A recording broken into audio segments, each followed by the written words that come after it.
Welcome everybody here in Windhoek, Namibia. Welcome those online. And happy World Press Freedom Day to you. What a day to celebrate. 30th anniversary of the birth of this day right here in Namibia. I've got two people here, one right in the floor with me. I'm very pleased to introduce you to Lizette Ferris, who's a project manager and trainer for the DW Academy. And I hope that online we've got Shereen Nanish. Shereen, can we cross to you? It looks like we will have Shereen, according to our tech people. I don't see her yet. Let me introduce her, and I hope that we can get her. Ah, there she is. Excellent. Shereen, thank you for joining us. You're based in Jordan. You're the regional coordinator of UNESCO's Global MIL Alliance, the Youth Committee, and you work with the BBC. You're also the first winner of the Thompson Foundation Journalism Team Now Challenge for reporting on critical youth issues. I've just got two questions for the two of you.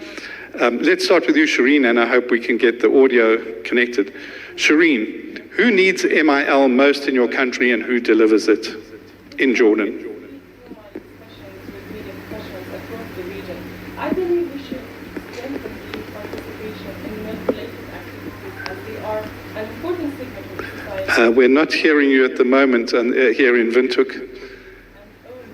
Just check Can you hear me now? Yes, please, go ahead. So, who needs MIL most in Jordan and who's supplying that need? Thank you, Professor, for this interesting introduction. I first want to say that I really wanted to be there with you in Windhoek during this special day, but I had COVID-only days before traveling. But I feel much better now, so I'm happy to be here with you online, and I hope everyone is staying safe.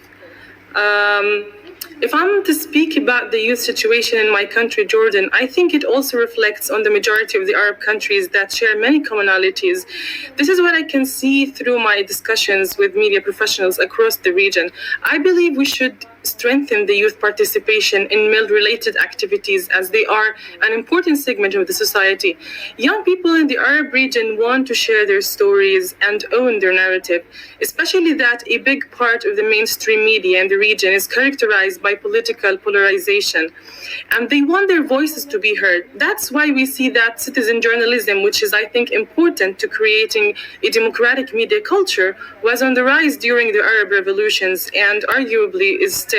So youth went to social media platforms for this purpose, for the democratization of expression and the diversification of public discourse, because social media acts, supposedly as an equalizer.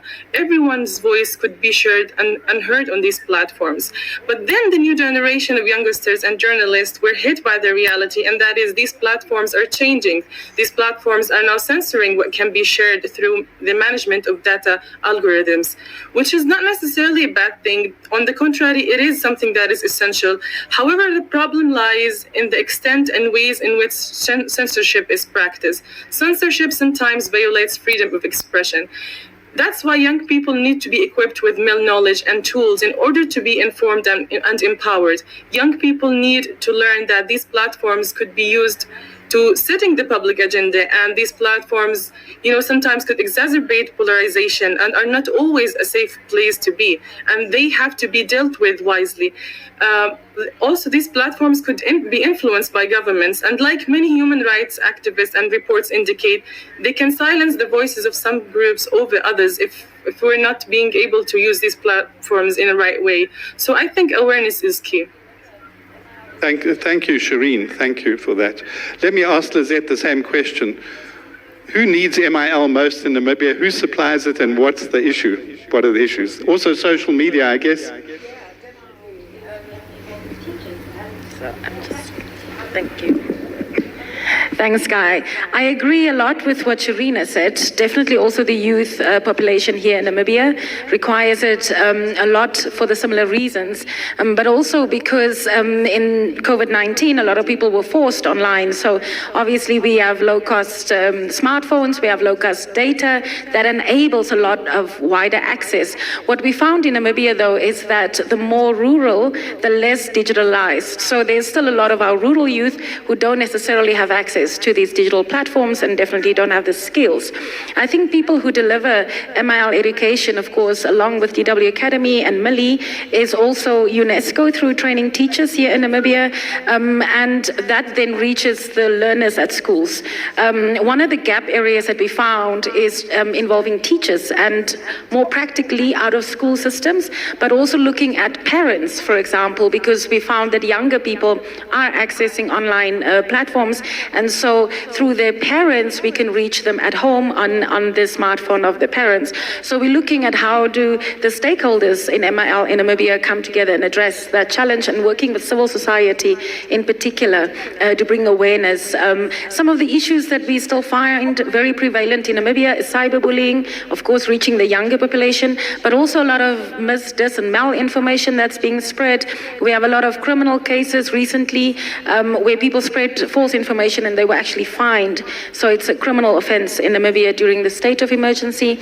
And also we have seen an increase in hate speech cases, particularly with an example of 3 teachers who committed hate speech online and they actually lost their jobs. So of course these are quite sort of relevant but profound examples about the impact that the lack of MIL actually have on an individual, but also on the society at large. So let's go to Shireen for 1 minute. Last word, Shireen. Please tell us what in Jordan what would your advice be to your policymakers to advance MIL on the ground? Yeah, so I think the local organization should be conducting, should be conducting more media and information literacy programs for young people. The training can cover MIL concepts and skills like understanding social media, news literacy, and digital media. You know, when young people are media literate, they can express their opinions through powerful storytelling techniques, and they can influence also policymakers and decision makers in their region. So I believe in Jordan, you know, there has to be some sort of training for young people, you know, even in schools. And the government is kind of trying to do this right now. But I think a lot of effort should be, you know, put into that. And I think also that, you know, when it comes also to young journalists in Jordan, you know, young journalists in Jordan have a high social media exposure, yet they lack the ability to identify, for instance, fake news or the experience, you know, and awareness required to deal with these media platforms. So that's why I think that it's important to build capacities of youth on their understanding of policy and advocacy mechanism in the field of MIL. This makes, you know, media and information literacy an inevitable and necessary response to the real and current situation. We cannot just, you know, choose not to include it in the equation. Thank you, the two of you. I'm sorry we have to move on, but policymakers, please listen to these voices. We're going to move to a new segment now, which is the UN system and MIL.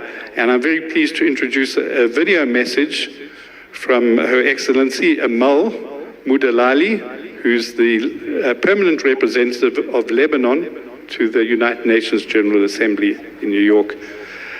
She is going to give us a message about an exciting development that took place recently in New York at the UN General Assembly. Can we play the video?